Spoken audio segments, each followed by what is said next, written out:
Kita akan membangun cara pikir jujur, akurat, dan teliti. Kemudian pakai bahasa yang akrab dengan pembaca, karena di awal tadi artinya kita adalah cerita atau peristiwa tentang kehidupan kita sehari-hari ya. Sehingga bahasa yang digunakan itu akrab, sehingga akan menarik pembaca. Dan yang terakhir dapat dipertanggungjawabkan. Next. Itu syarat utamanya. Nah, tugas Anda saya review sedikit ya, pasti ini sudah tahu semua, mencari, mengolah, menyusun, menyunting, dan menyebarluaskan. Next.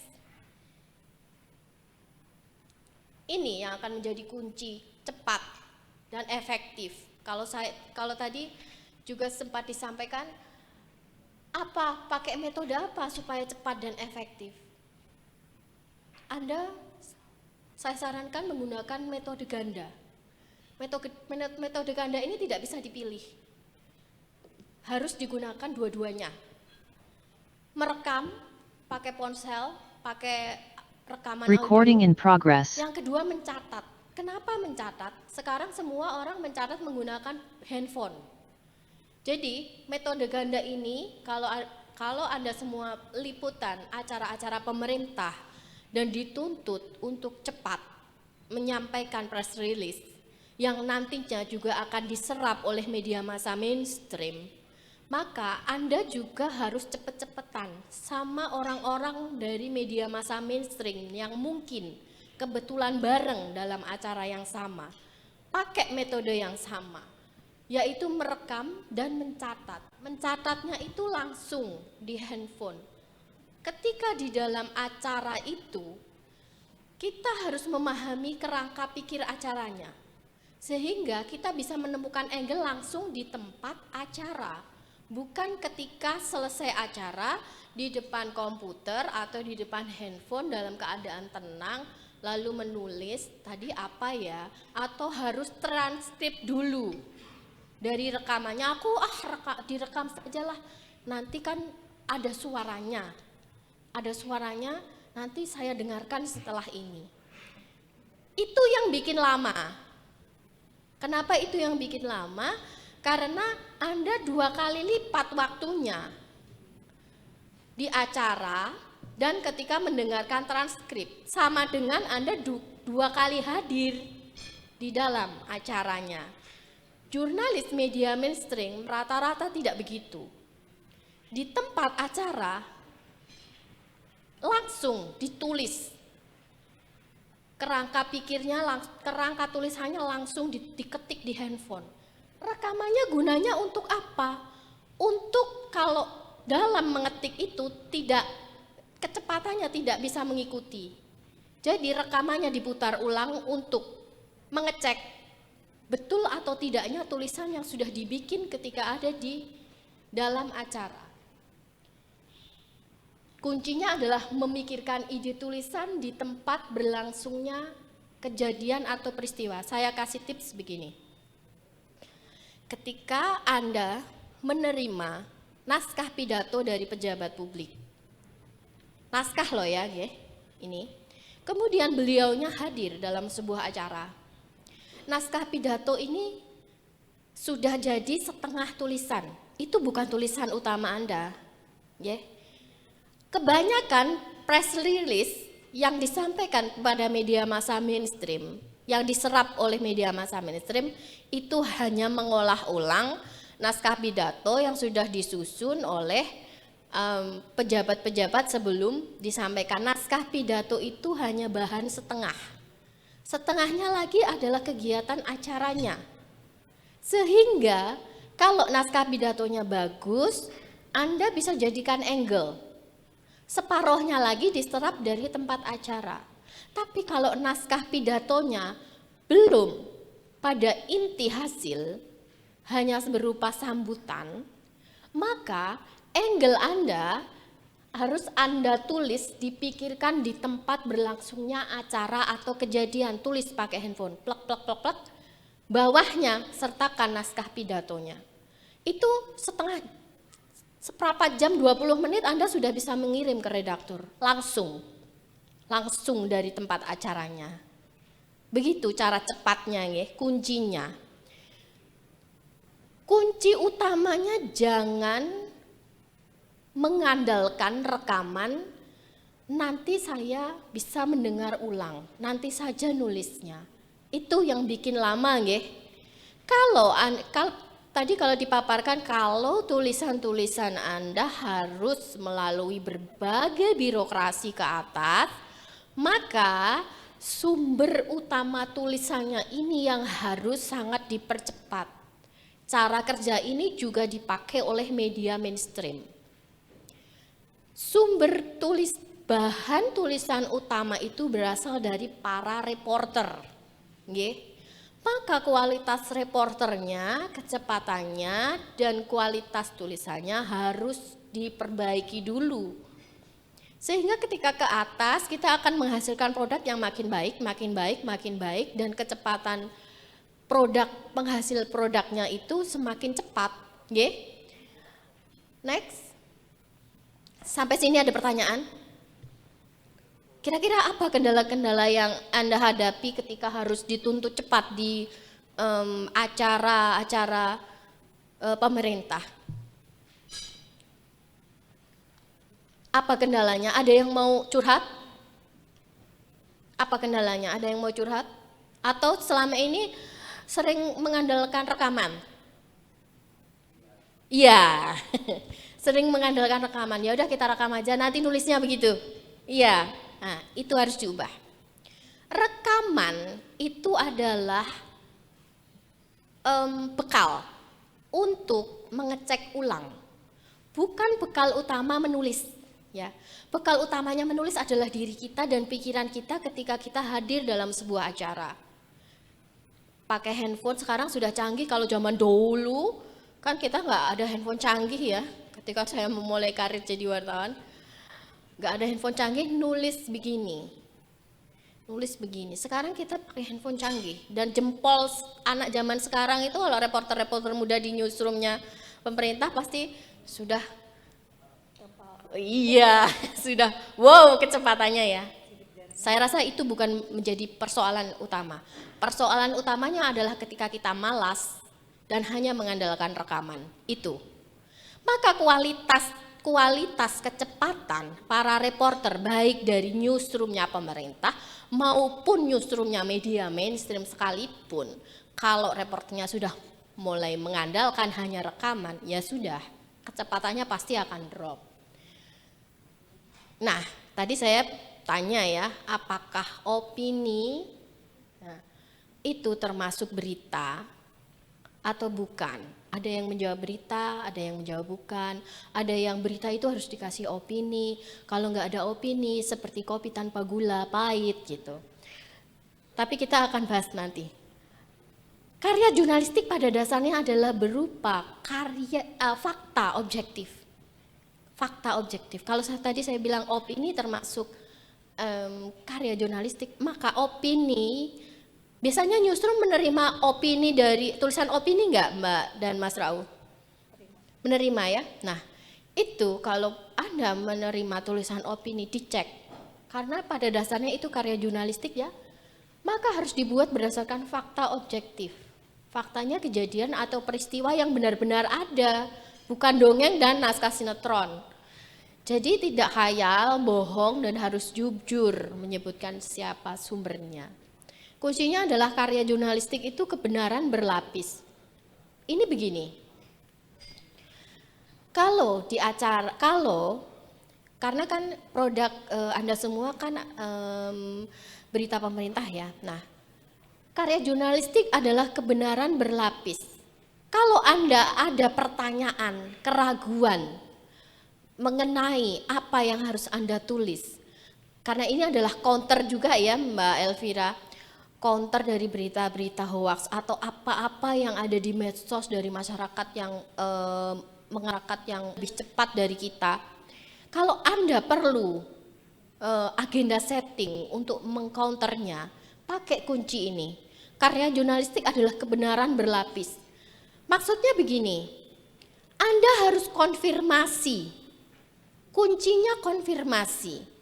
Ketika di lapangan, kalau ketika Anda menulis acaranya saja, dari naskah pidatonya saja, dari sambutannya saja, atau dari laporannya saja dari pejabat-pejabat publik, kalau Anda sebagai jurnalis, ini kunci dasarnya. Saya akan menerapkan ini walaupun Anda juga bekerja untuk pemerintah. Kunci dasarnya adalah Anda harus skeptis. Maka Anda harus konfirmasi itu ke pejabat-pejabat terkait. Saya rasa akses Anda semua lebih gampang daripada kami-kami yang bekerja untuk media mainstream ya, untuk menghubungi pejabat-pejabat publik ya. Maka itu kebenaran ini harus banyak lapisannya. Oh ini informasinya kok kurang ya, segera hubungi kadisnya walaupun Anda sudah tidak berada di dalam acara resminya. Atau misalnya peluncuran program stunting misalnya. Kalau Anda datanya kurang, segera hubungi narasumbernya yang berkaitan. Tambahi, narasumbernya ditambah. Telepon Pak Kadisnya, telepon Pak Kabaknya. Prinsipnya begitu.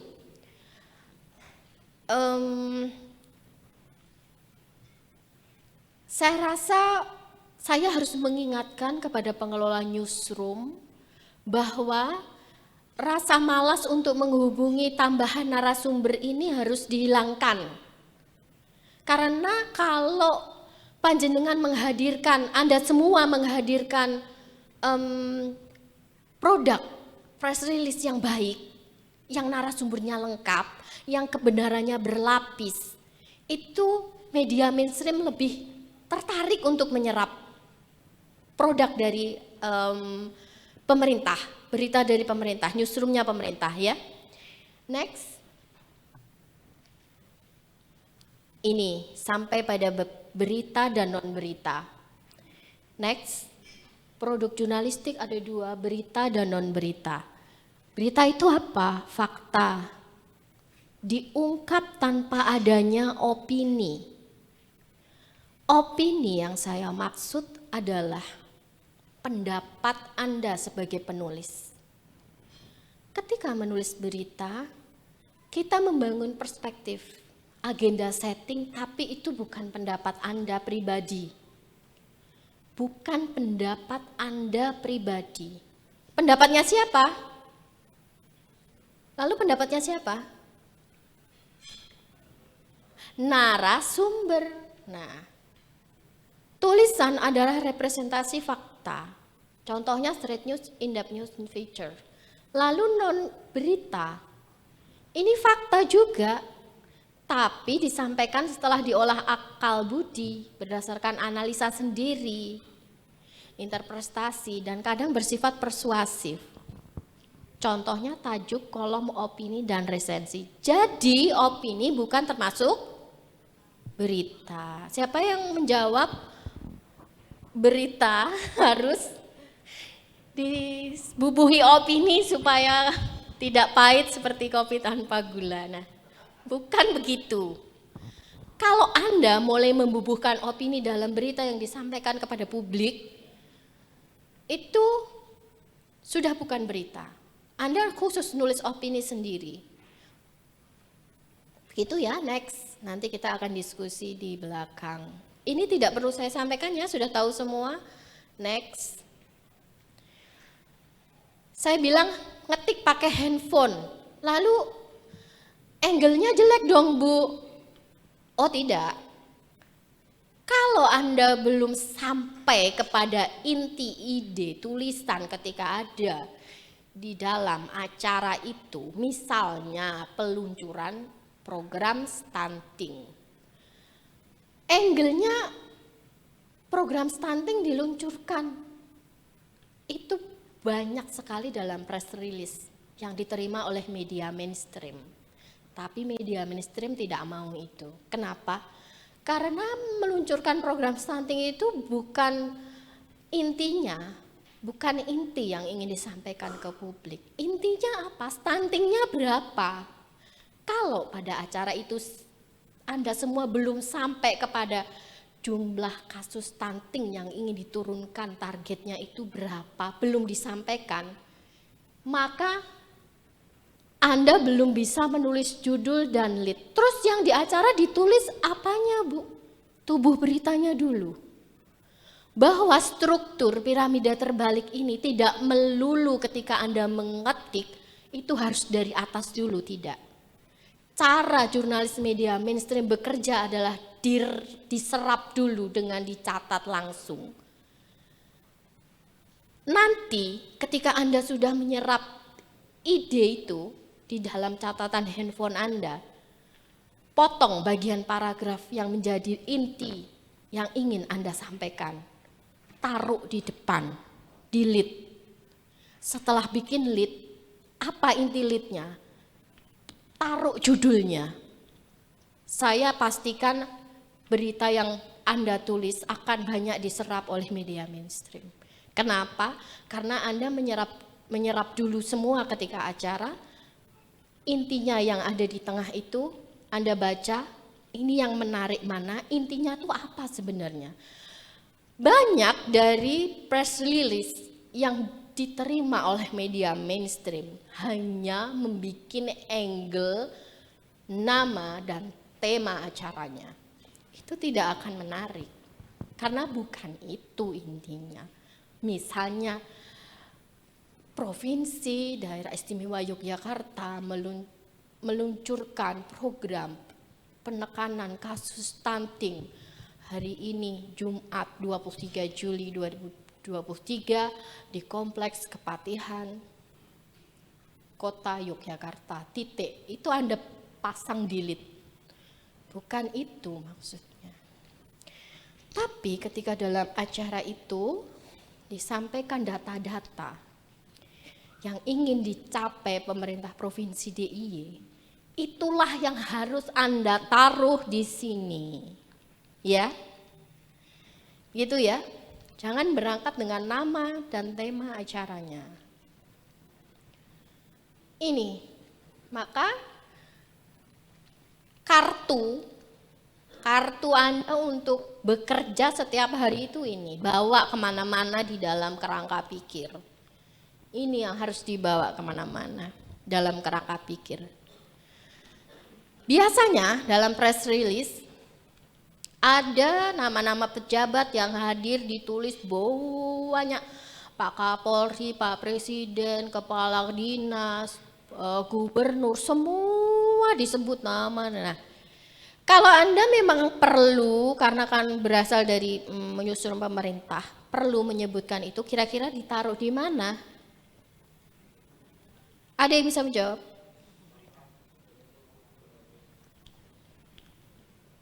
Kira-kira ditaruh di mana? Angkat tangan, ada yang bisa menjawab? Ya, silakan. Penutup. Nah, kenapa?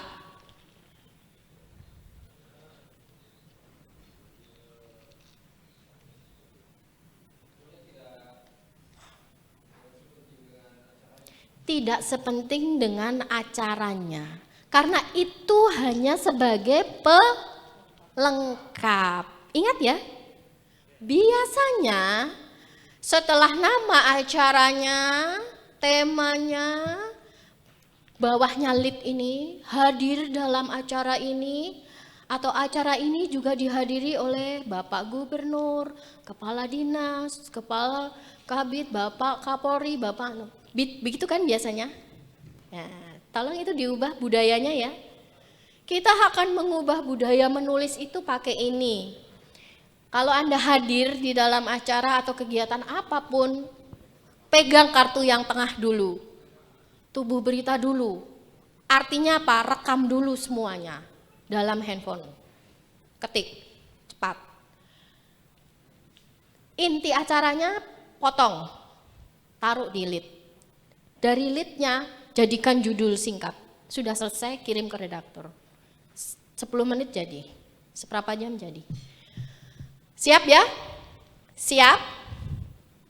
Bingung? Silakan angkat tangan kalau bingung. Ada yang mau tanya? Silakan.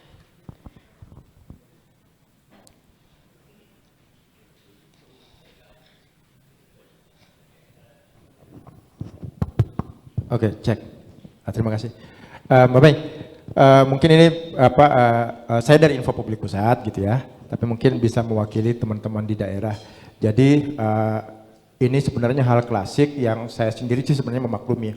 Tadi masalah ini masalah penting dan bukan tidak penting sih ya, maksudnya yang lebih diduluin kan ya, diawalkan lah dalam sebuah berita.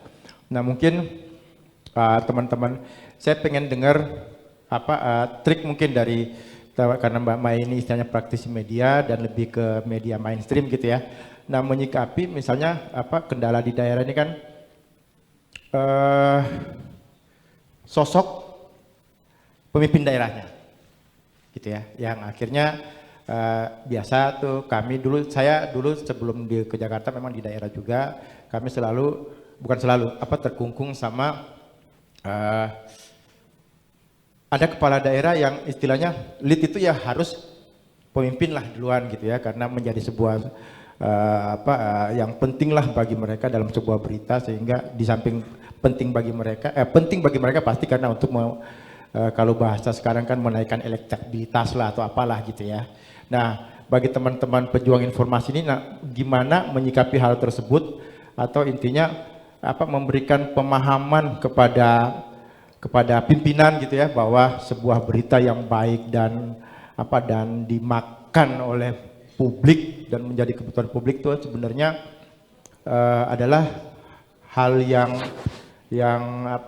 inti dari sebuah program lah sebenarnya gitu. Makanya mungkin teman-teman di daerah sering selalu mau tidak mau selalu menyertakan siapa saja nih pimpinan-pimpinan daerah yang ikut dalam sebuah kegiatan gitu. Nah, ada trik nggak untuk menyampaikan hal tersebut kepada pimpinan lah, kurang lebih seperti itu, Mbak Mai. Oh baik, kalau tadi ada yang menjawab daftar nama kita bahas daftar nama pimpinan dulu ya, Mas Rauf. Kalau daftar nama pimpinan memang harus diletakkan di bagian agak atas, tetap Anda harus letakkan di tubuh berita, jangan lead. Ini saya sarankan begitu. Tubuh berita ya, jangan lead ya. Ya jangan penutup juga, karena kan mau di highlight ya, highlight oleh kepala publik, kepala daerah misalnya. Nah, pertanyaan selanjutnya begini. Dalam media mainstream sekalipun, Mas Rauf dan Anda semua, ada derajat narasumber, derajat pentingnya narasumber. Sebuah program dalam kacamata para jurnalis murni, ya, kita semua jurnalis murni sebenarnya, baik yang bekerja untuk pemerintah ataupun media mainstream. Ada derajat narasumber. Derajat narasumber itu apa? Sebuah program, misalnya pembangunan infrastruktur, misalnya. Ini kalau yang bicara Bapak Presiden Jokowi. Kemudian ada Pak Menteri PUPR. Pak Menteri PUPR menyampaikan bla bla bla bla bla gitu. Lalu ada Pak Presiden Jokowi datang. Kalau Anda menanyakan itu kepada Presiden Jokowi tentang update-nya Pak Menteri ini, programnya Pak Menteri ini, siapa yang dijadikan lead? Pak Jokowi atau Pak Menteri? Pak Jokowi. Kenapa? Karena Pak Jokowi presidennya. Ini bukan soal jabatan, tapi ada derajat kepentingan yang lebih tinggi bahwa Bapak Jokowi adalah presiden yang memimpin negara, sehingga ada derajat kepentingan. Media mainstream pun demikian. Maka lead-nya adalah Pak Presiden Jokowi.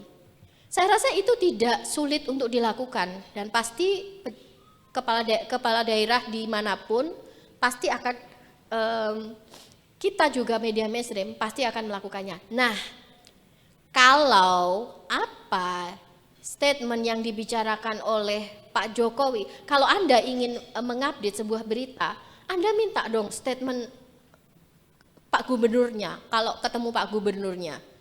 Saya rasa Anda kan lebih mudah ya untuk meminta statement. Ini menurut pandangan saya, daripada kami media mainstream yang harus doorstop.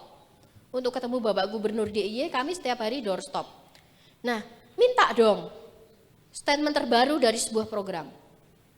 Anda minta kepada pejabat paling tinggi. saya yakin itu pasti akan diserap oleh media mainstream karena derajat kepentingannya tinggi, paling tinggi. Di DIY sekalipun kalau Pak Sultan sudah bilang sesuatu pasti jadi lead, nggak mungkin nggak. Dalam semua kasus, dalam semua statement apapun. Karena orang-orang media mainstream ini kalau mau wawancara Pak Sultan itu sulitnya minta ampun, kami harus doorstop nunggu di Kepatihan ini misalnya. Nah, orang-orang newsroom yang tiap hari misalnya bekerja di kantor gubernur di Kepatihan, kan bisa nih agak lebih mudah hierarkinya. Atau kalau memang tidak mudah hierarkinya untuk ketemu gubernur, ya Anda doorstop juga bersama para jurnalis media mainstream. Supaya apa? Supaya produk press release Anda ada pejabat tertinggi yang ingin yang lebih bisa untuk divalidasi sebagai lead. Sampai begitu ada pertanyaan atau saya lanjut? Oh monggo, silakan.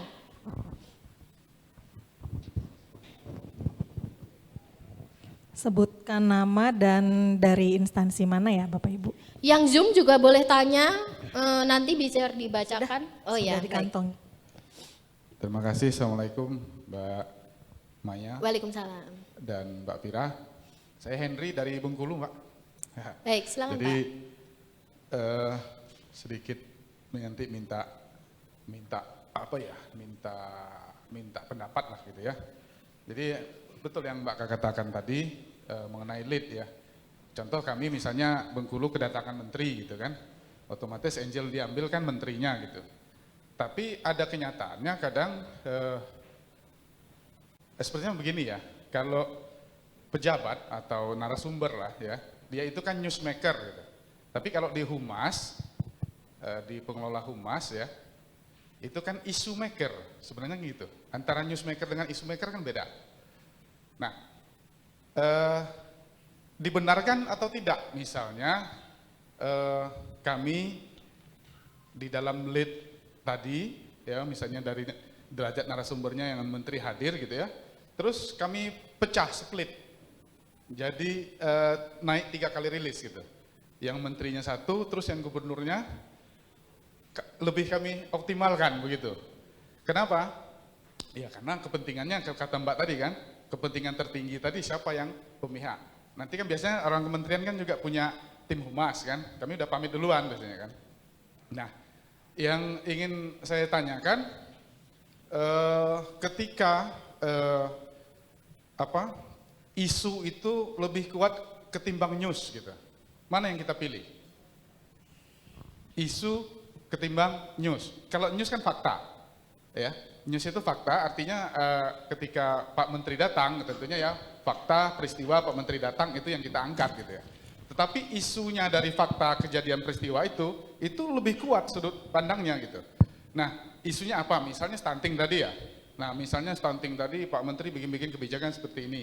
Nah, ternyata di forum atau di opini terhadap peristiwa itu ada yang berkomentar tentang pemerintah tidak pernah akrobatik ya, tidak pernah mengambil kebijakan akrobatik terhadap stunting gitu.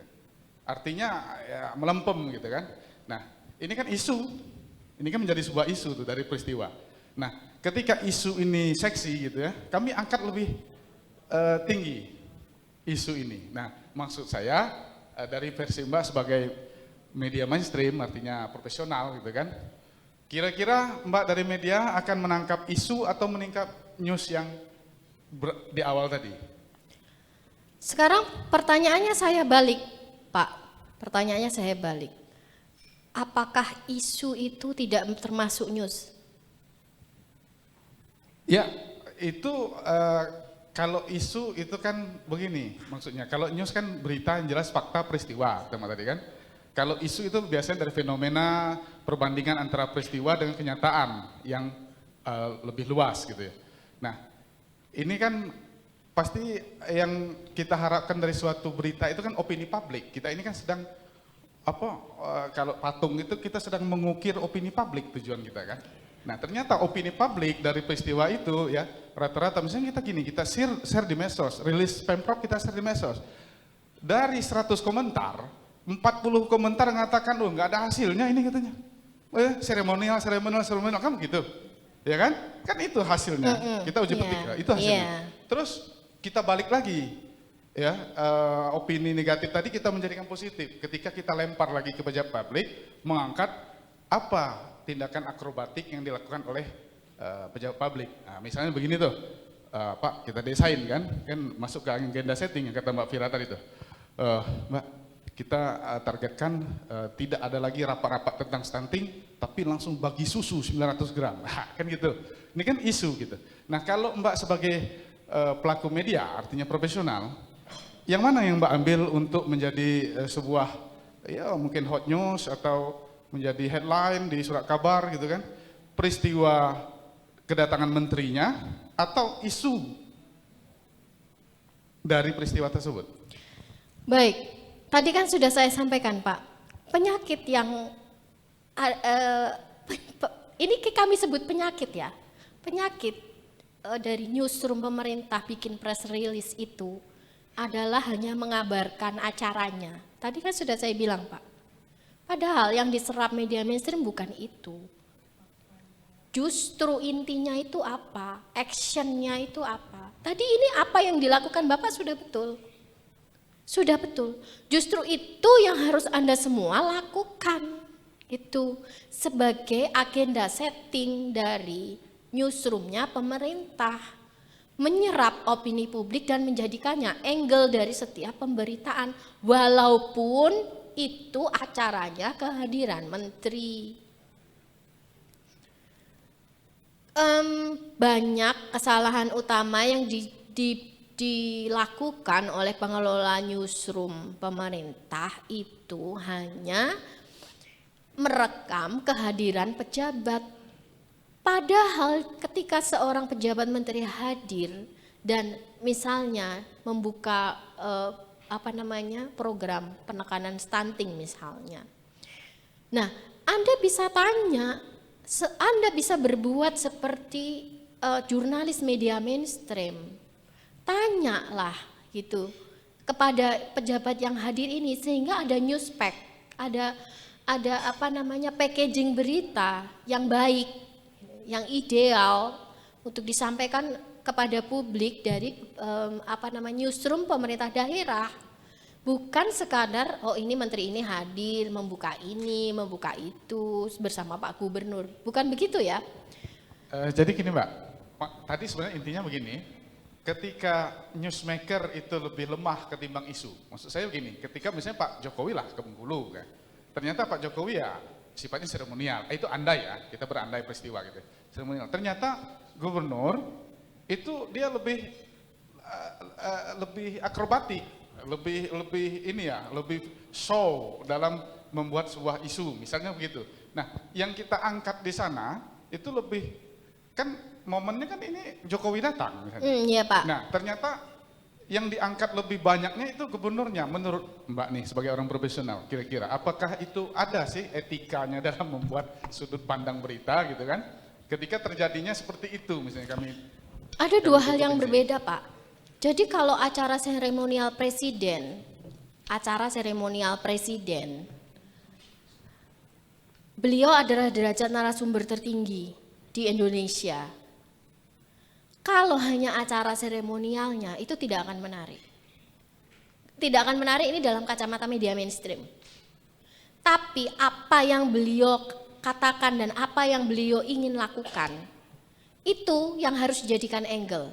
Kalau Pak Gubernurnya lebih show, lebih menangkap isu, sekarang saya tanya Pak, apakah ketika Pak Jokowi datang dan ada Pak Gubernur, Pak Gubernurnya itu mengungkap isu yang juga dikatakan oleh Pak Jokowi tidak? Iya atau tidak Pak? Ya itu pasti karena beliau kan pasti mendampingi dalam kegiatan Pak Jokowi kan. Tetapi misalnya maksud saya itu ide kan antara newsmaker dengan isu maker saya anggap tadi kan. Ketika misalnya isu yang diangkat dari derajat narasumber itu lebih rendah, tapi kontennya lebih kuat ketika itu diangkat. Misalnya begini. Misalnya yang kata Pak Jokowi tahun 2024 stunting kita ini harus turun menjadi 14%, kan begitu tuh isunya kan. Nah, sedangkan di Pak Gubernur ternyata berkata kita 2024 kita nggak usah ngukur angka-angka lagi, tapi apa? Kita langsung berikan bahwa seluruh bayi itu dijamin diberikan susu setiap bulan sekian kemasan dan tidak ada lagi yang kekurangan gizi. Jadi kita bisa ukur gitu. Baik. Jadi antara isi konten kan kita konten itu kan setiap orang kita ada materi konten is a king gitu kan gitu. Artinya isu itu lebih tinggi konten karena isu itu kan konten. Baik. Nah, mana yang kita angkat dalam apakah ini bakal melanggar etika? Itu yang saya pertanyakan. Ketika kita membuat sebuah rilis atau sudut berita dari sebuah peristiwa yang derajat narasumbernya lebih tinggi, tapi isu yang di bawahnya ini lebih keren diangkat, itu maksud saya. Tidak melanggar etika, Bapak. Tapi karena derajat narasumbernya lebih tinggi, maka delete bisa ada 2 narasumber. Pak Gubernur tetap di bawahnya karena itu isu kedaerahan. Misalnya ini ya Pak, ini contoh praktis saja. Pak Jokowi datang ke Bengkulu misalnya, bicara soal data stunting, target stunting nasional, Tulis dulu, target stunting nasional yang harus diturunkan adalah sekian persen. Hal itu dikatakan oleh Pak Jokowi ketika datang ke Bengkulu. Kemudian tulis di bawahnya, ini paragrafnya pendek supaya bisa jadi lead. Hal ini juga selaras dengan apa yang dilakukan oleh Gubernur Bengkulu untuk menurunkan target stunting di Bengkulu dengan melakukan aksi nyata yaitu bagi-bagi susu dengan target penurunan stunting tahun ini berapa? Jadi lead 1 dengan 2 narasumber. Itu enggak apa-apa Pak. Karena kenapa? Ada korelasinya. Kira-kira sampai sini bisa dipahami enggak Pak? Nah, kenapa harus Pak Jokowi dulu? Kan ini bukan soal Pak Jokowi presiden. Tapi target penurunan stunting itu skalanya nasional dulu. Baru breakdown ke daerah. Kecuali kalau memang Pak Jokowi tidak peluncuran stunting itu tidak dihadiri oleh presiden dan kita tidak bicara skala nasional yang disampaikan oleh Pak Jokowi ketika datang. Tapi gubernur dulu. Peluncuran stunting di Bengkulu, pasang di lead-nya. Penurunan stunting di Bengkulu targetnya sekian-sekian. Hal ini diutarakan oleh Bapak Gubernur.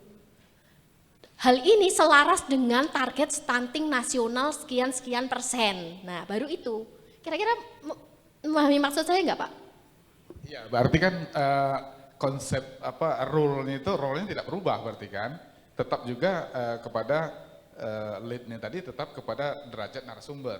Oh iya. Ya, itu maksud saya tadi berarti itu tetap pada role. Oh iya. Nah, yang saya tanyakan tadi ketika ini kita mengambil sebuah versi. Ya, saya melihat itu ketika isu lebih kuat ketimbang news, saya bilang gitu.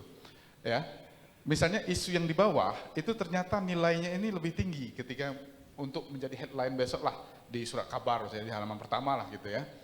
Oh, ternyata aksi ini kan contoh saja itu presiden dan gubernur kan, tapi berikutnya kan bisa jadi misalnya antara ketua apa dengan anggota kan gitu. Nah, ternyata kita itu kan tetap tidak mengambil kepada isu. Tapi kita kembali kepada derajat narasumber. Artinya, saya paham maksud. Pakemnya nggak berubah, itu maksud saya. Paham maksud Bapak. Ini kalau saya bicara newsroom ya, newsroom pemerintah ya Pak, yang tadi saya contohkan. Kalau media mainstream, kita pakai derajat narasumber, tapi letaknya bukan pakai metode lead dan tubuh berita. Tapi kita pakai isu yang seperti Bapak bilang. Kita mainnya sudah lebih liar. Bahkan narasumbernya dari masyarakat dulu taruh di lead. Kita enggak pakai derajat narasumber ini. Kalau media newsroom pemerintah boleh melakukan itu, silakan. Tapi kalau tidak boleh pakai derajat narasumber yang saya sebutkan. Kalau media mainstream itu kami lebih liar Pak. Lebih bebas. Kenapa? Lead ini adalah bagian terpenting yang harus kami tembakkan ke publik.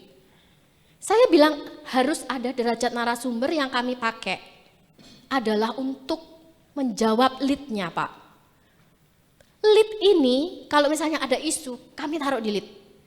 Siapa yang harus kami wawancarai pertama adalah narasumber tertinggi dari lead ini. Misalnya begini, di daerah istimewa Yogyakarta sekarang lagi marak penyalahgunaan tanah kas desa ya Pak. Mungkin Bapak baca sedikit. Tanah kas desa itu dipakai untuk parkiran apartemen, dipakai untuk perumahan, padahal itu nggak boleh.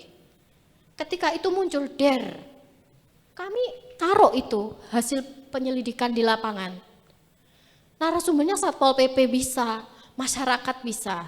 Nah, bawahnya ketika ketemu Pak Sultan, siapa yang harus konfirmasinya? Pak Sultan lah. Kami doorstop Pak Sultan, baru bawahnya Pak Sultan bilang apa gitu. Tapi besoknya isunya sudah bergulir panas, Pak Sultan langsung bilang apa gitu, kami jadikan lead. Jadi kami lebih dinamis Pak, sangat dinamis kalau media mainstream. Ini kalau media mainstream loh ya Pak. Saya hanya menjaga bahwa newsroom pemerintah tidak seliar media mainstream. Tapi kalau newsroom pemerintah mau mengcounter beritanya, pakai narasumber kredibel, taruh di lead. Kenapa begitu? Karena itu nanti yang akan diserap oleh media mainstream untuk kami taruh sebagai penopang berita kami. Ini loh pejabatnya itu ngomong begini. Gitu Pak, kira-kira memahami enggak Pak? Ya kan? Ada pertanyaan lagi? Saya lanjut dulu ya, kita lanjut dulu. Nah ini sudah saya kulik tadi di depan ketika Anda harus mengetik secara cepat di tempat acara dan bikin isu yang strategis dengan agenda setting dari pemerintah yang mengcounter berita-berita yang liar tadi. Tentukan leadnya itu ya ketika Anda bekerja di lapangan, langsung ditentukan. Pastikan semua penulisan Anda pakai piramida terbalik. Jangan piramidanya tidak terbalik ya, karena yang paling penting banyak itu harus di atas. Ini yang perlu Anda ingat, tempatkan hasil inventarisasi yang kurang penting di bagian belakang berita. Semakin kurang penting unsur inventarisasi, semakin ke belakang tempatnya di dalam berita. Begitu ya, next. Ini sudah saya kutip di mana. Ini resepnya. Seperti orang memasak, kita punya resep. Begini, kita memang memakai bahasa baku. Bahasa baku yang ada, yang harus Anda cek setiap hari. Kalau ini pengelola newsroom ada redakturnya, jangan tidak membuka kamus online, KBBI online untuk mengecek. Bahkan kita yang orang Indonesia asli itu kerap keliru dengan kata-kata karena KBBI ini bahasa bakunya terus bertambah, di-upgrade terus. Saya setiap hari bekerja itu pakai KBBI online, tidak pernah tidak, walaupun sudah bertahun-tahun bekerja dalam dunia jurnalistik. Maka begini, kita ini bercerita seperti kalau ketemu teman. Tadi di acara itu ada peluncuran stunting, tapi target stuntingnya itu yang mau diturunkan segini loh. Kita bayangkan kita bercerita kepada pembaca. Kita menempatkan diri kita itu sebagai orang yang baca, bukan sebagai yang nulis, ya. Yang baca. Anda kalau habis bikin press release, dibaca. Saya kok nggak ngerti ya. Ya apalagi yang orang yang dikasih, ya kan? Anda baca. Saya kok bingung sendiri ya. Ya apalagi yang orang dikasih kalau Anda yang nulis bingung, ya kan? Dibaca itu kalau Anda baca ulang, oh ya, saya mengerti. Ini enak dibaca atau enggak enak dibaca, itu coba Anda resapi kalau Anda bercerita sama orang dalam bahasa lisan, bukan dalam bahasa tulis. Nah, semua tulisan Anda cek dalam KBBI online. Kemudian leadnya pendek ya, jangan panjang. Ada nih press release yang leadnya itu sampai seperapat ini. Halaman kuarto, ini lead kok panjang banget, ini cerpen apa lead? Tulis pendek, short. Gunakan kata-kata yang sederhana. Anda tidak perlu menjelaskan latar belakang di lead ya, langsung to the point. Usahakan konkret sesingkat mungkin. hindari istilah-istilah asing yang tidak perlu. Bahasa Inggris memang kerap kita gunakan. Kita sehari-hari pakai bahasa Inggris. Sekarang bahasa Inggris itu sudah menjadi bahasa kedua kita ya. Tapi ini bahasa Indonesia. Kita menggunakan bahasa Indonesia yang baik dan benar. Hindari bukan berarti tidak boleh. Kalau tidak ada padanan kata bahasa Indonesia boleh pakai.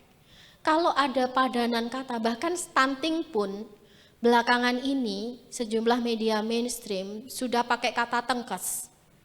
Bukan lagi stunting, karena sudah ada padanan katanya dalam bahasa Indonesia. Kita upayakan. Anda kalau usahakan malah justru newsroom pemerintah ini harus menjadi motor penggunaan bahasa Indonesia yang baik. Bukan dalam istilah-istilah asing. Coba mulai hari ini pakai istilah tengkes dalam press release Anda ya. Nanti media mainstream akan ikut semua seluruh Indonesia. Pakai bahasa tengkes. Dalam KBBI sudah ada.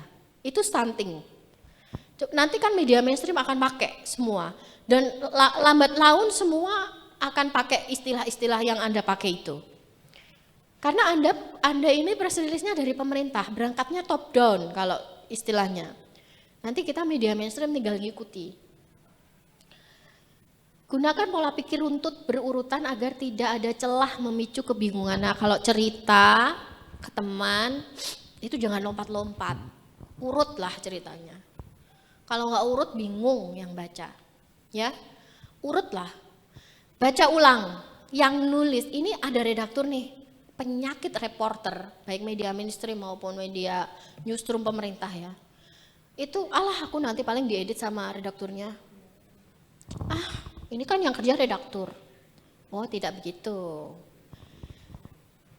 Reporter ini kan ujung tombaknya. Kalau kualitasnya sudah bagus, redakturnya akan meningkatkan kualitasnya. Kalau reporternya tulisannya sembarangan, redakturnya bekerja 2 kali lipat kerasnya. Kalau begitu kita tidak akan bisa mencapai ini. Cepat dan efektif, kesuwen karena redakturnya kudu nulis ulang. Itu setiap hari sampai hari ini pun saya masih marah-marah setiap malam. Kalau tulisan reporternya itu buruk. Lah aku disuruh nulis ulang, ya aku nggak mau tulis gitu. Reporter yang tulisannya jelek saya kembalikan. Nggak mau, itu pekerjaan Anda, bukan pekerjaan saya. Kalau reporter junior masih bisa saya maafkan. Tapi kalau sudah yang senior, sudah tulisannya dikit, narasumbernya lemah, nulisnya jelek, kami kembalikan. Sepenting apapun gak akan kami muat. Kami minta reporter lain dulu untuk mengcover beritanya. Begitu, supaya apa? Cepat dan efektif. Gak mau kita, jangan berpikir bahwa kalau tulisan Anda baik nanti redakturnya gak kerja dong. Oh tidak begitu, tidak begitu. Karena redaktur itu sebenarnya juga menggodok isu, termasuk juga di newsroom pemerintah. Ini, the main idea, kompor idenya, dapur idenya, agenda settingnya, newsroomnya pemerintah itu ya ada di para redaktur. Anda para reporter ujung tombaknya memastikan ini, nulis cepat, narasumber terpercaya, tulisan leadnya pendek, enak dibaca, pembacanya beritanya banyak diserap oleh media mainstream. Itu tugas para reporter. Sementara para redakturnya bikin agenda setting dong. Kalau tulisan reportnya kurang narasumbernya, minta dong. Misalnya, kalau datanya bikin press release nggak ada datanya, nggak akan diserap sama media mainstream. Akhirnya wartawan media mainstream cari data sendiri. Beritanya lengkap. Ada grafisnya, pasti begitu. Tapi ini, para redakturnya newsroom ini, bikin dong agenda setting, isu. Kalau nggak ada datanya, minta dong data tambahan. Akses ke domain-domain pemerintah yang tidak bisa diakses publik kan bisa diakses. Yang boleh dipublikasikan, publikasikan dong. Supaya press release-nya itu bagus kualitasnya, ada datanya. Begitu ya, ada pertanyaan sampai sini? Ada pertanyaan? Kita lanjut dulu. kita langsung praktek contoh ini dari infopublik.id. Nah, contohnya ini kebetulan ini beritanya dari Aceh, ada yang dari Aceh yang hadir online. Contohnya ini ya. BPBA bahas penanggulangan karhutla di Aceh. Apa yang dibahas? Penanggulangan karhutla. Terus apa? Karhutla ditanggulangi apa? Kan belum terjawab, ya kan?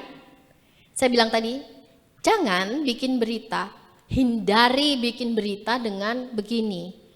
Badan Penanggulangan Bencana Aceh membahas penanggulangan kebakaran hutan dan lahan di ujung barat Sumatera. Pembahasan dilakukan dalam rapat koordinasi rakor. Ini kan acaranya ya, iya kan? Nah, press release semacam ini harus dihindari, ya. Press release semacam ini harus dihindari. Nggih.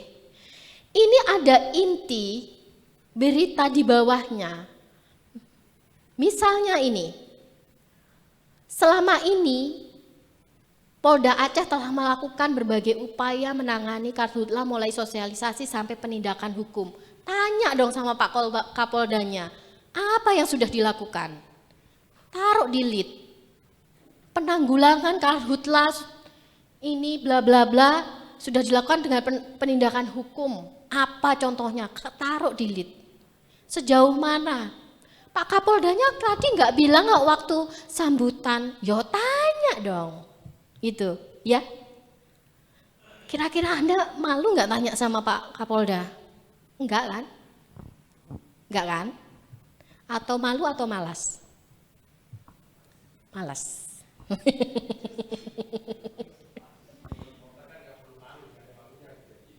Atau malu atau malas. Kalau reporter media mainstream malas nanya Kapolda, udah beritanya kami buang, nggak kami pakai. Ya gitu ya. Jangan malas, jangan malu, jangan mengandalkan rekaman. Nanti kita tulis aja di rumah.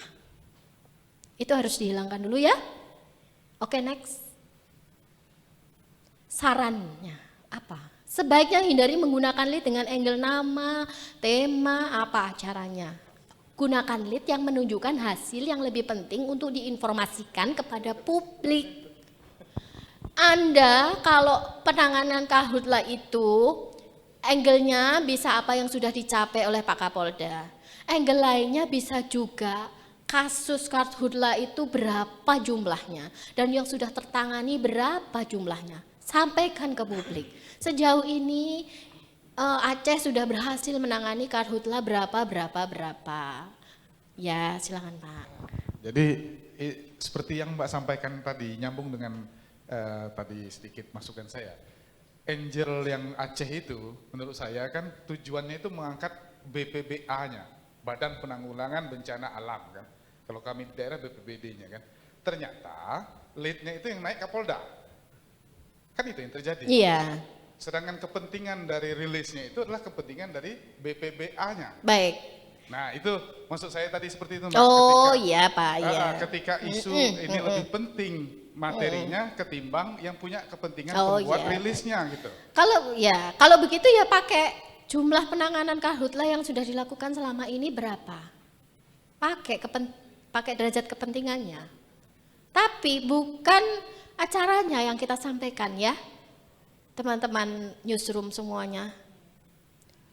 Saya rasa ini adalah pelajaran jurnalistik dasar yang harus kita tegakkan. Ya, kalau dari newsroom pemerintah tidak menegakkan itu, nanti press release-nya saya pastikan tidak akan diserap oleh media mainstream. Pasti itu. Kalau semuanya cuma acara ini, acara itu nanti dilewatkan sama media mainstream. Bahkan begini, media mainstream itu ini saya cerita saja. Kami kalau menerima rilis buahnya itu, biasanya belum masuk ke reporter itu kami baca dulu. Kalau ada isu penting yang di dalamnya itu, misalnya kemarin contohnya ini. Kami dapat rilis ketika Pak Nadiem Makarim datang dan mengevaluasi ASPD, asesmen yang untuk mengganti penerimaan siswa didik baru itu hanya ada di DIY, penerapan ASPD itu. Nah, tapi rilisnya itu dibikin Pak Nadiem Makarim datang seperti biasa tadi, seperti itu acara, iya, datang diterima oleh wakil gubernur. Kami redaktur baca di bawahnya itu. Dia itu evaluasinya Pak Nadiem ditaruh di bagian pojok itu, segitiga terbalik itu. Tapi kami para redaktur baca itu, ternyata Pak Nadiem Makarim minta ASPD itu dihapus karena membebani siswa. Besoknya itu sudah liar kami jadikan lead. Kami konfirmasi sendiri narasumber-narasumber yang penting. Nah, sebenarnya tugas newsroom pemerintah itu adalah membeberkan fakta ke publik, ya. Tapi ada kalanya ini budaya ini monggo mau dihapus atau enggak dihapus monggo. Tapi budaya takut dan menutup-nutupi apa inti yang dievaluasi oleh pejabat publik di atasnya itu seharusnya tidak dilakukan. Kalau pemerintah provinsi di daerah Anda atau di kota Anda dievaluasi oleh pejabat menteri, ada program yang keliru atau minta dihapus, berani enggak jadikan lead? Berani apa enggak? Enggak berani, sama Pak Kadis pasti enggak boleh, itu. Itu tantangan Anda, tapi yang penting Anda memahami ya. Yang penting Anda memahami, ini seharusnya ini loh yang saya jadikan lead ya. Yang penting Anda memahami ya. Pada akhirnya, besoknya rilis yang keluar adalah rilis jawaban atas persoalan yang ada. Seharusnya Anda newsroom pemerintah itu sudah memberikan jawaban itu di hari pertama ketika rilis itu muncul. Kira-kira memahami nggak maksud saya? Ada masalah nih. Anda nih, Pak Hasto datang untuk mengkritik penanganan stunting di wilayah Anda. Ini, Pak Menteri datang, ini loh kritik. Anda kok lambat sekali penanganan stuntingnya. Terus yang Anda tulis, Pak Hasto datang mengunjungi provinsi untuk penanganan stunting. Tapi di bawahnya, di bagian terakhir pojok sendiri bawah, selain itu Pak Hasto juga mengkritik, mengevaluasi penanganan stunting. Itu yang akan diliarkan oleh media mainstream, taruh di atas. Apa yang Anda lakukan seharusnya? Anda sebagai jurnalis newsroom pemerintah, tanyalah ini ke kepala dinas atau ke gubernur. Pak, tadi itu Pak Hasto datang mengkritik penanganan stunting. Ini jawabannya pemerintah tuh apa ya Pak? Kira-kira apa yang akan kita sampaikan kepada publik supaya ini dapat jawaban? Ini mau nggak mau, suka nggak suka besok akan dimainkan oleh media mainstream. Gitu loh maksudnya. Itu tugas Anda, gitu loh. Silahkan Mas Muhajir, ini beliau teman saya dulu waktu di Surabaya.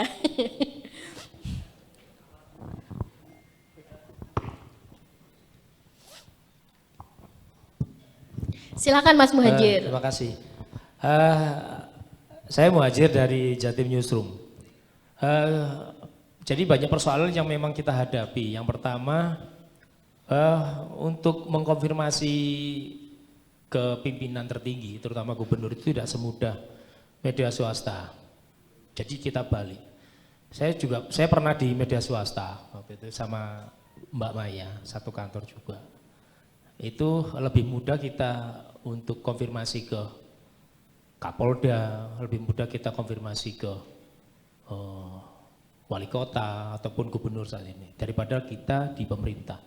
Pemerintah itu contoh misalnya kita mau ngangkat isu yang itu kita benar-benar nebeng di mana di media swasta. Kalau bisa wawancara kita bisa bertanya setelah mereka bertanya, mengembangkan isu yang kita dapat dari paparan ataupun dari sambutan kepala daerah. Nah, itu yang kita lakukan. Untuk konfirmasi lanjutan, contoh misalnya tadi kita dapat, ini ada yang menarik sedikit itu. Kita mau melanjutkan sendiri, nggak ada linknya ke sana. Kita harus prosedural. Kita bikin surat dulu untuk wawancara ke gubernur. Gubernur pun oke, iya sekarang, ternyata mundur lagi besok, ternyata nggak jadi, ternyata menolak. Dan itu terus seperti itu, sangat sulit sekali. Terus contoh misalnya kalau kita misalnya sampai, ya ini agak jadi ada satu kasus kejadian juga di tempat kami itu sampai tidak boleh menulis berita. Jadi ada punishment besar, berat. Iya, jadi ada satu kasus yang memang sebenarnya itu bukan kasus berat, tapi karena memang beda pimpinan, beda gaya juga kan gitu. Nah ini apa namanya sehingga reporter kami itu kena kartu merah lah oleh kepala daerah sehingga Nulis tidak berita apa, Mas? itu sebenarnya beritanya ringan, jadi ringan sebenarnya. Jadi gini, waktu zamannya COVID itu buka, jadi ada peresmian depo isi ulang tabung oksigen di kalau nggak Bojonegoro kalau nggak salah itu ya, Bojonegoro itu ada 3 menteri yang hadir, ada Pangdam, ada Kapolda, ada Gubernur. Kita kebetulan memang karena keterbatasan personil waktu itu, kita nggak mengirimkan, sehingga kita mengandalkan rilis dari Biro Admin, administrasi pimpinan. Nah, kebetulan teman kami ini itu anggota dari Pokja, Kodam 5 Brawijaya. Nah, Humas atau Dispennya itu akan menulis sisi Kapoldanya, sisi Pangdam, waktu itu ke Pangdam. Nah itu sisi Pangdamnya yang ditulis. Nah, di bawahnya cuma tulisan turut menghadiri Gubernur Jawa Timur, Polda Jatim. Nah, hanya itu saja, tanpa itu marahnya minta ampun dan mutasi. Jadi seperti itu. Jadi nggak segampang dimutasi, bener nggak boleh nulis di kartu merah sampai gubernurnya ganti, bayangin. Baru bisa menulis lagi sampai gubernurnya ganti. Fakta dan real. Nah, kita mau melawan seperti apa? Nggak bisa. Kita mau, ya nggak apa-apa ngelawan tapi nggak bayar. Kalau nggak bayar nggak apa-apa dipindah. Ada yang dipindah itu yang tadinya kita anak-anak lapangan nulis berita jadi bikin surat. Mencoba bayangkan kita gimana kita di penjaranya. Dan itu kejadian di teman saya, real.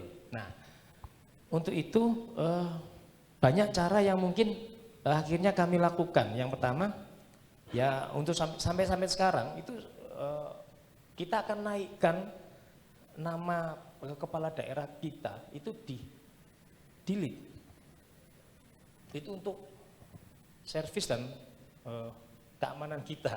Jadi ya nggak ngerti. Sampai mungkin yang di daerah mungkin apakah mengalami hal yang sama seperti saya apa tidak. Jadi banyak yang mengangguk berarti relate. Mbak Maya rasakan, saya sudah pernah di swasta. Saya juga merasakan yang saat ini sampai sekarang mulai 2006 ya. Sampai sekarang saya di Kominfo. Dulu di Suara Indonesia sama Mbak Maya. Nah, saya merasakan dua-duanya itu. Jadi saya sekarang greget Mbak Maya. Coba aku swasta enak gitu. Terus seperti itu. Aku biar swasta itu bener-bener didengerin. Ketika ngomong, "Pak, saya mau konfirmasi ini," itu segera di WA aja balas. Sekarang di WA nggak dengerin. Sama OPD. Jadi gini, kita ke OPD gitu aja. Itu nggak semudah itu. Kemarin itu ada pendaftaran PPDB. Jadi PPDB kemarin itu ada sidak gubernur di dinas pendidikan. Itu wartawan diundang semua. Saya itu jadi fasilitasi kepala dinas kami untuk wawancara eksklusif. Kita datangkan kameramen, video, habis itu fotografer segala macam untuk wawancara eksklusif mengenai PPDB. Apa? Menolak. Jadi kita sudah bawa perangkat itu nanti aja. Kepala UPT-nya takut, bayangin. Sampai ini editorial Mas. Enggak. Kita ini bantu jenengan untuk mempublikasikan apa sih PPDB itu dan nanti seperti apa sih tahapan-tahapannya. Kita akan mempublikasikan itu melalui video, flyer, segala macam kita buat. Dan itu juga nggak dipercaya. Itu 2 hari yang lalu sebelum saya berangkat ke sini, saya sampai disuruh, "Mas ikut sekalian ya, biar nanti anak-anak itu ada yang ngarahkan." Oke, ya sama aja gitu. Nggak segampang itu. Padahal kelasnya OPD, apalagi nih gubernur.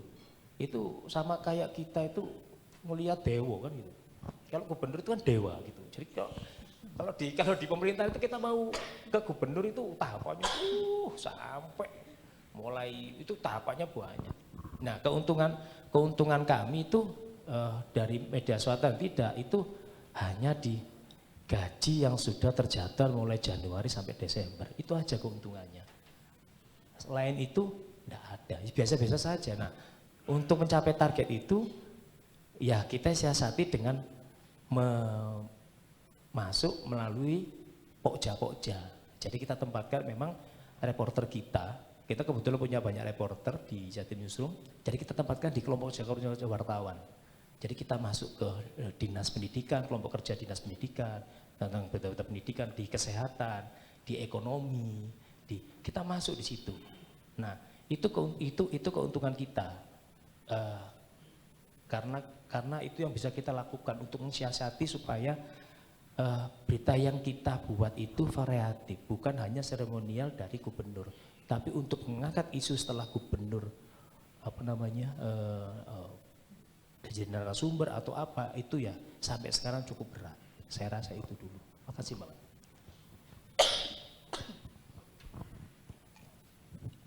Berarti agenda settingnya nggak jalan dong? Agenda setting tetap. Jadi gini, agenda setting kita buat itu seminggu 2 kali ya. Jadi misalnya ada isu, contoh kita pakai tanggal-tanggal hari besar segala macam. Jadi kita memang sudah siapkan, ada orang khusus yang kita siapkan supaya dia akan mengingatkan redaksi bahwa ini loh ada hari besar ini ada peristiwa ini. Nah, itu nanti akan kita bicarakan ketika kita ada rapat rebuan. Jadi ada beberapa isu nanti coba kita angkat dan kita carikan in-depth-nya. Ini sudah berjalan. Cuma memang kalau peristiwa itu yang sangat susah. Contoh misalnya kayak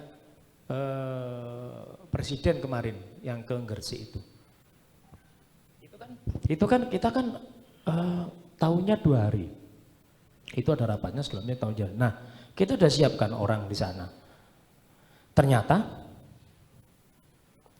Bu Kadis nggak diundang, ya kan? Akhirnya kita nggak jadi berangkat ke Gresik. Nah, apa yang sudah kita nggak tahu di tempat lain apakah seperti itu apa enggak? Apakah kita harus tetap datang di satu momen yang kepala dinas kita nggak diundang?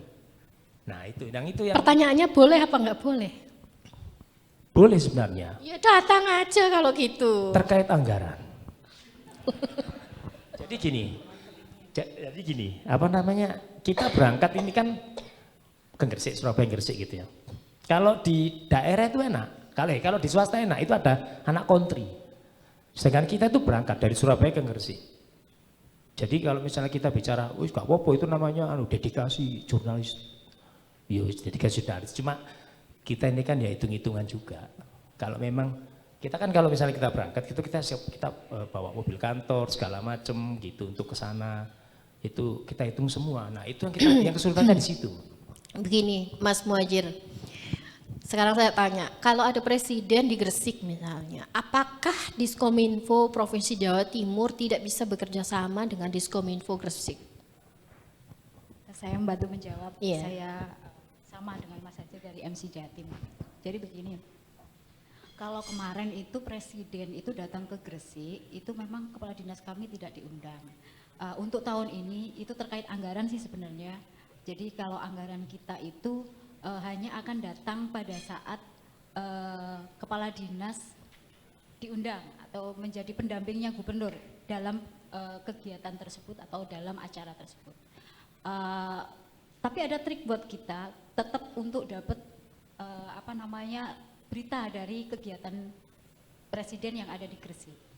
Kita punya sinergitas dengan teman-teman dari tim publikasinya gubernur. Jadi gubernur itu punya tim publikasi sendiri gitu, dan angle-nya itu pasti gubernur. Jadi subjeknya dulu beritanya. Tetapi kami juga punya kewajiban, karena kita nggak datang, kita juga harus konfirmasi ke sana. paling enggak itu kita ke teman-teman kita yang ada di sana, yang dari Biro Adpim, tim publikasinya gubernur, atau ke kepala Biro Adpimnya sendiri. Sebenarnya ini kita bangun itu sudah lama, Mbak Maya. Jadi kita itu punya berjenjang gitu. Kita sudah membangun sinergitas itu dengan beberapa perangkat daerah. Jadi kita tempatkan reporter kita ke perangkat-perangkat daerah untuk menjalankan agenda setting yang kita buat. Kayak gitu. Nah, kasus dari bukan kasus ya sebenarnya, contoh dari presiden yang di Gresik itu kita nggak datang tapi kita dapat berita, itu kita kontak teman-teman dari Biro Adpim yang ada di sana, kemudian kita dapat rilisnya, tetapi kita nggak akan mengambil itu dan mengunggahnya ke info publik langsung, kita olah lagi, karena kita punya kewajiban untuk membranding kepala daerah, dan sebenarnya di situ ada unsur prominence atau ketokohan dari presiden. Itu dua-duanya muncul di situ. Jadi kemarin tuh di info publik saya mengambil judul bahwa gubernur mendampingi presiden meresmikan ini. Tetapi di subjudulnya kami ada konten yang bersifat news value-nya, ada bahwa smelting itu seperti apa, bagi Jawa Timur dampaknya seperti apa. Oh baik. Baik, Demikian, gini. terima kasih. Ada dua macam, saya rasa begini, kalau Anda semua bertugas untuk membranding kepala daerah, it's okay, nggak apa-apa, karena memang itu tugas Anda. Bahkan di media mainstream sekalipun, kami ini bekerja ganda, artinya begini, kami bikin berita murni jurnalistik, produk jurnalistik. Yang kedua, kami bikin berita branding yang memang itu pemerintah beli kepada media mainstream, iklan, brand konten artinya. Dalam ketika kami bikin acara berita-berita brand konten, isinya memang leadnya branding. Kita memang sesuai dengan apa yang diinginkan oleh si pemesan, terutama oleh pemerintah daerah misalnya. Kalau Anda sedang ini ya, sedang bertugas menjalankan untuk branding kepala daerah, jalankan tugas itu seperti biasa. Tapi ingat, sebagai dalam tugas newsroom untuk menyampaikan informasi ke publik, Anda bikin berita dua angle. Itu dibenarkan kan? Anda tidak menyalahi etika dalam kinerja Anda kan? Dalam bikin dua angle. Segala cara, misalnya kalau dalam pemerintah provinsi yang dari Diskominfo provinsi ada ini. Kalau kabupaten kota mungkin mudah ya, tapi kalau yang dari Diskominfo provinsi seperti Mas Muhajir ini, Anda harus bikin channeling ke kabupaten kota di seluruh wilayah provinsi. Kalau nggak bikin channeling, seperti bikin sistem jaringan newsroom, bikin jaringan newsroom. Kalau Anda belum bangun itu, bangun dulu sekarang. Pulang bangun, bikin jaringan newsroom. Namanya media network, bikin jaringan media network di semua kabupaten kota. Kalau Anda sudah bikin jaringan media network, walaupun presiden ke Bangkalan sekalipun, Anda nggak usah datang. Kontak aja media networknya. Bahkan begini, dalam bayangan saya, kalau newsroomnya pemerintah sudah membangun media network ini, kalau yang di provinsi, membangun media network dengan baik, misalnya bikin grup WA, Telegram, dan semua reporternya sudah kepegang tangan, Anda yang di provinsi ini tinggal perintah, yang di daerah. Bahkan Anda bisa bikin berita sendiri, redakturnya, nelpon reporternya yang sedang di lapangan. Kami sering begitu. Satu lagi tips, redaktur dan reporter ketika ada momen penting, momen sangat penting, yang harus segera naik ke newsroom, harus standby dua-duanya. Siapa yang menulis berita? Redakturnya. Telepon. Seperti media mainstream ketika ada berita kebakaran atau berita penangkapan teroris. Seperti begitu, kalau Anda mau cepat. Siapa yang menulis berita? Redakturnya. Laporan reporternya seperti laporan kepada televisi, reporter televisi di televisi itu. Rapor kepada redakturnya. Siapa yang nulis berita? Redakturnya. Gini, pakai handphone. Langsung diketik. Sekalian langsung diedit, besok langsung naik dalam 1 jam. Itu bisa Anda lakukan kalau Anda bikin jaringan. Ya, terutama Diskominfo provinsi ya, seperti Mas Muhajir. Mas Muhajir pulang harus bikin media network, harus itu. Lanjut. Contoh kedua, ini dari Kerapu. Kerapu Cantang, KKP, ini redakturnya, ini info publik ya Mbak ya, yang bikin. Iya, ini reporter internal Ibu. Oh baik. Dia pakai ini, judul ini. Ini upaya KKP genjot produksi ikan kerapu Cantang. Yang saya maksud begini tadi itu. Judulnya ini bukan judul acara ya. Oke. Paham, mengerti ya maksud saya ya? Ini bikin lead. Kenapa? Cara menggenjot produksinya ikan kerapu Cantang itu apa?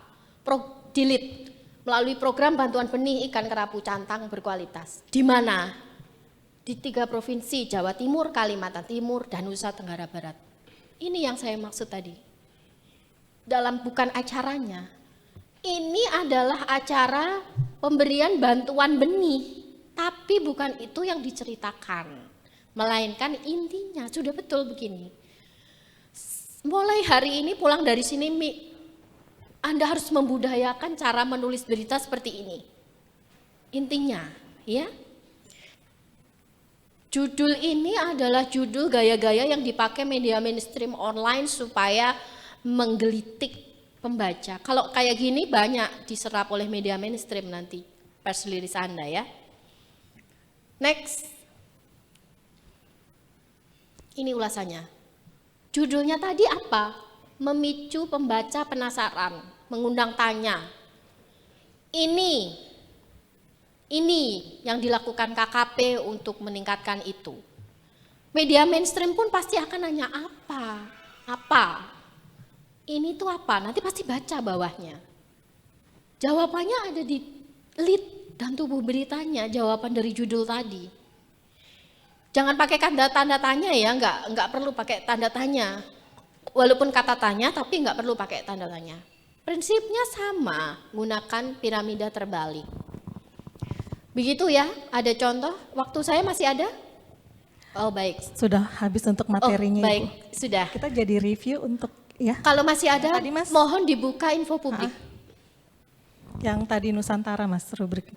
Jadi Bu Maya di info publik itu ada berita dari nasional yang kita punya reporter juga di kantor pusat dan kerjasama juga dengan Biro Humas Kementerian Lembaga, dan juga ada berita Nusantara yang ujung tombaknya adalah Bapak Ibu semua ini. Oh baik.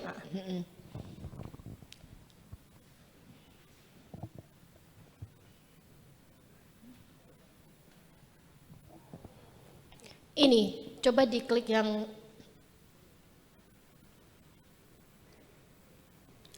kemarin saya baca dari Wapres itu mana ya? Wapres mungkin di nasional ya. Di nasional coba.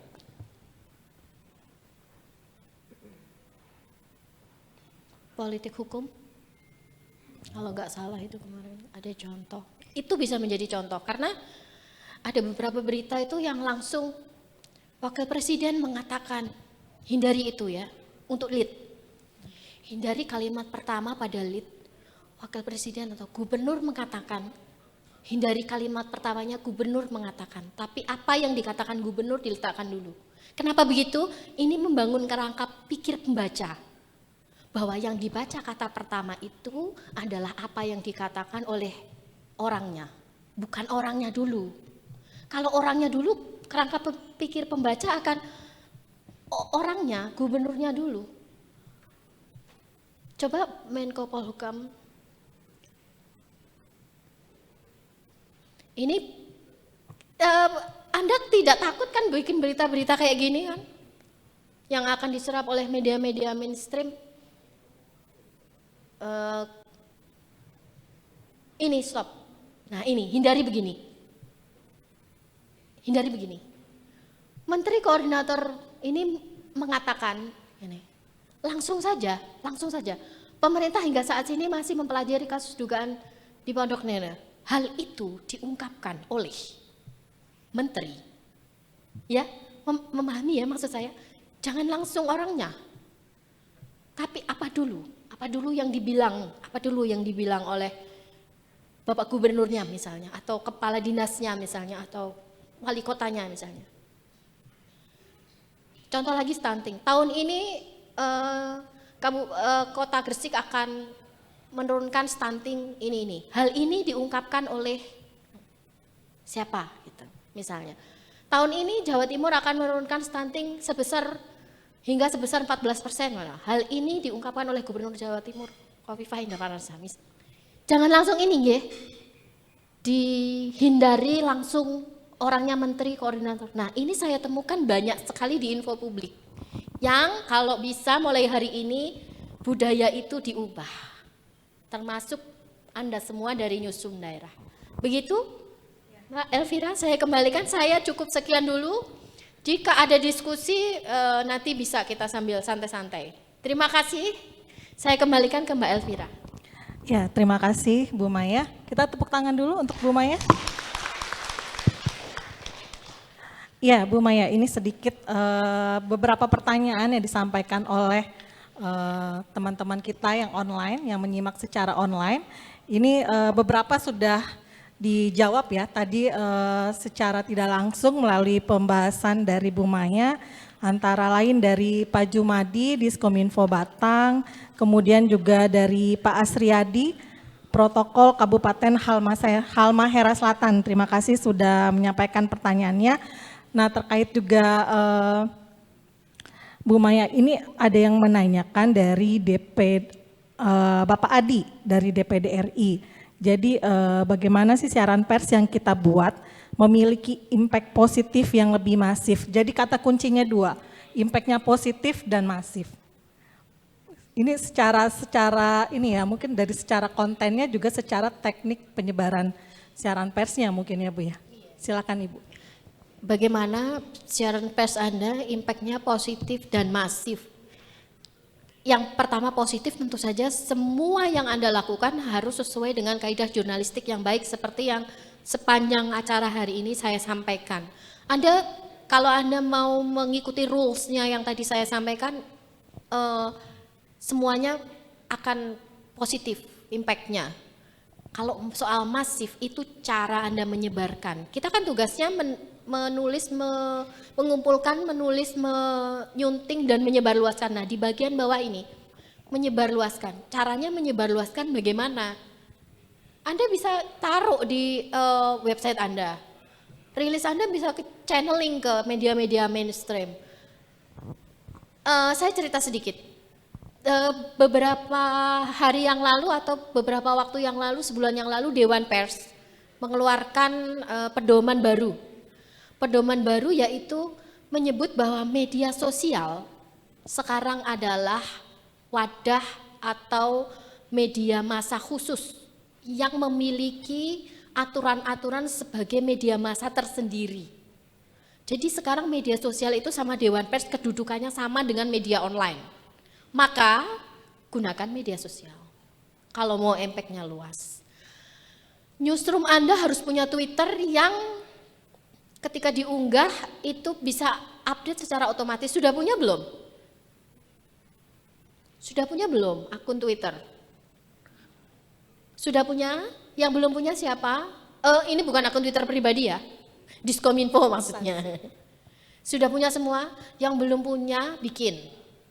Yang belum punya bikin. Akun Twitter resmi Diskominfo atau newsroomnya daerah Anda, bikin.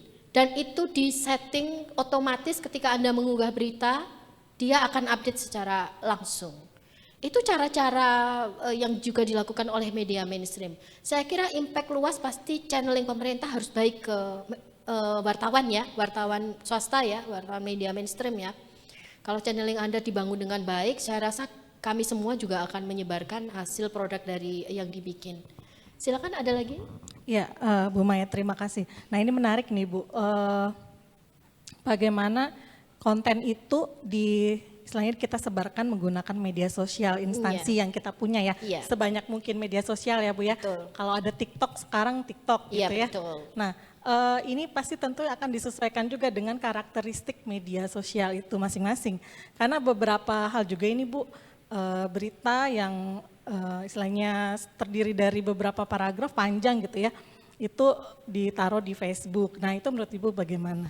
Baik, karakteristiknya kalau media sosial Facebook dan Twitter, Anda pakai link. Sehingga Anda, pembaca akan mengeklik berita yang Anda bikin di website Anda. Jangan langsung ditaruh di Facebook. Walaupun, ini kalau dalam kacamata para jurnalis murni di media mainstream, kami pakai koridor yang diberikan oleh Dewan Pers. Semua yang ditaruh apapun bentuknya di dalam media sosial perusahaan pers swasta itu harus pakai koridor aturan Dewan Pers sesuai dengan kode etik jurnalistik. Kalau begini tipsnya, kalau Facebook dan Twitter kita mainnya jangan pakai paragraf panjang. Nanti masyarakat pakai paragraf pendek yang menarik di atasnya, bawahnya linknya. Bawahnya link, sehingga orang akan mengeklik ke situ.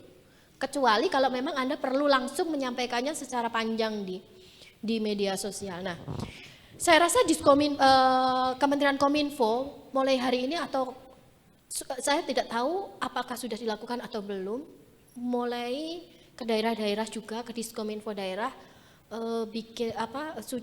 bikin semacam program atau arahan penggunaan media sosial sebagai penyampaian informasi publik dari pemerintah yang lebih terarah. Terutama karena Dewan Pers sudah menganggapnya sebagai wadah media tersendiri, bukan dari media online. Walaupun isinya itu hanya link dari media online, tapi aturannya lain. Sehingga dengan adanya kebijakan Dewan Pers itu saya rasa Kementerian Kominfo dan Diskominfo di daerah juga harus menyikapinya. Bahwa kita bisa menggunakan media sosial ini jauh lebih efektif zaman sekarang. Baik, begitu ya. Ya, terima kasih sekali Bu Maya. Kita berikan aplaus kepada Bu Maya. Bu Maya, rasanya waktu ini kayaknya singkat sekali ya. Kalau misalnya tidak ada halangan waktu, mungkin kita bisa sampai sore nih bahas ini Bu Maya. Banyak sekali soalnya pertanyaan dan mungkin banyak sekali yang masih ingin dipelajari oleh teman-teman dari daerah terkait penulisan yang cepat dan efektif. Nah, tadi kita mungkin cepatnya sudah gitu ya, efektifnya sudah, nah tinggal prakteknya ini. Jadi tadi dari paparan Bu Maya ada beberapa hal mungkin yang bisa langsung dipraktekkan ya Bu ya. Contohnya adalah ketika kita melakukan peliputan, jangan sama sekali tidak tahu apa-apa tentang kegiatan tersebut gitu ya.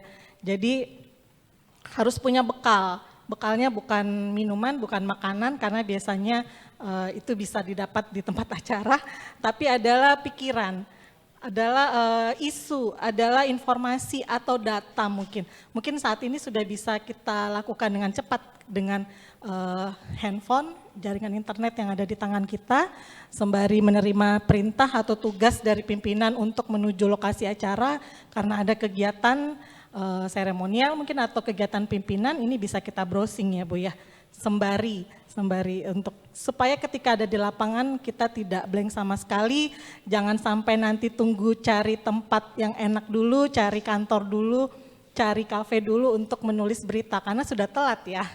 Baik, terima kasih Bu Maya atas materi yang disampaikan kepada kami hari ini, sangat luar biasa Ibu. Dan terakhir ini Bu, saya minta satu kata penutup untuk satu kata teman-teman penutup semua. sudah Pejuang saya informasi. tulis di materi, silakan Mas dibuka. Ada 10 elemen jurnalistik yang disampaikan oleh jurnalis senior Amerika. Saya kutip satu sebagai kata penutup. Ya, bisa ditampilkan. Loyalitas pertama jurnalisme adalah kepada warga. Loyalitas Anda semua yang pertama bukan kepada pejabat publik, tapi kepada siapa? Warga atau masyarakat.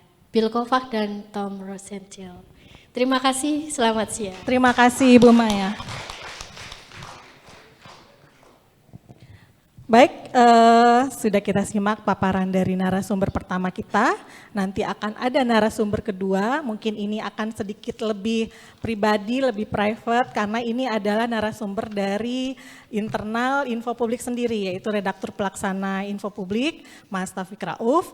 Nah, nanti Bapak Ibu mungkin yang ingin menanyakan kenapa sih beritanya tidak tayang, kenapa sih berita ini dikomentarin oleh redaktur, nanti bisa Bapak Ibu tanyakan langsung.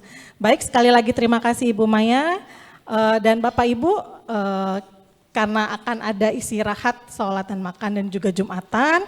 Ini saya untuk sesi pertama saya kembalikan dulu nanti ke MC kita Mbak Ani, dan saya pamit dulu untuk sesi pertama, nanti kita jumpa lagi di sesi kedua. Assalamualaikum warahmatullahi wabarakatuh.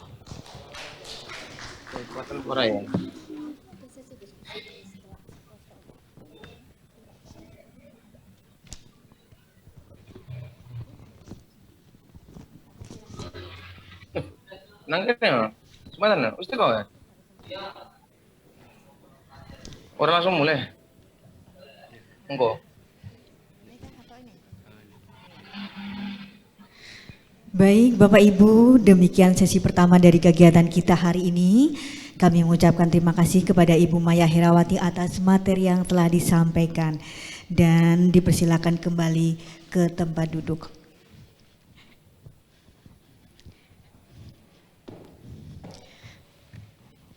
Baik Bapak Ibu, sebelum melanjutkan sesi berikutnya, kami ingin mengingatkan kembali kepada peserta dapat menonton tayangan ulang kegiatan di kanal YouTube Ditjen IKP Kominfo dan mengikuti Instagram @kemenkominfo, @djikp dan subscribe kanal YouTube Ditjen IKP Kominfo. Peserta juga diwajibkan mengisi daftar hadir melalui tautan s.id/daftar hadir Jarkom 2306 dan nantinya mengisi form survei yang akan diberikan di akhir acara.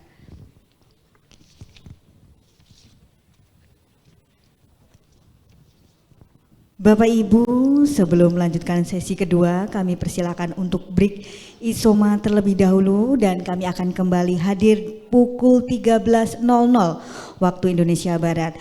Kami juga mengingatkan bahwa peserta dapat menonton tayangan ulang kegiatan di kanal YouTube Ditjen IKP Kominfo dan mengikuti Instagram @kemenkominfo, @djikp dan subscribe kanal YouTube Ditjen IKP Kominfo. Peserta juga diwajibkan mengisi daftar hadir melalui tautan s.id/daftar hadir Jarkom 2306 dan nantinya mengisi form survei yang akan diberikan di akhir acara.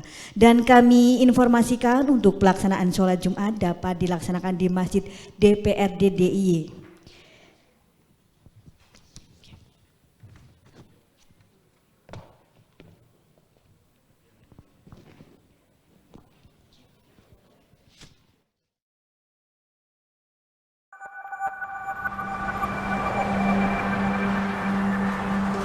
Informasi bagai dua mata pisau.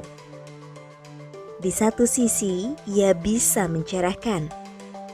Di satu sisi lagi, ia bisa memburamkan. Hari ini, banyak hal-hal buram yang terjadi. Ruang percakapan disisipi disinformasi.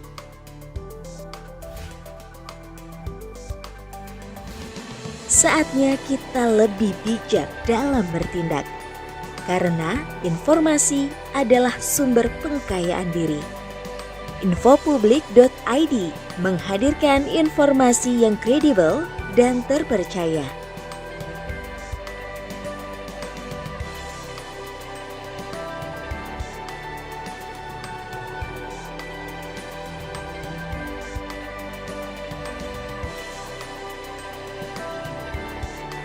Dari hulu ke hilir, setiap berita dijaga demi menjaga keutuhan nilainya. Membawa semangat, memajukan, dan mencerahkan bangsa bersama-sama lewat sajian fakta penuh makna.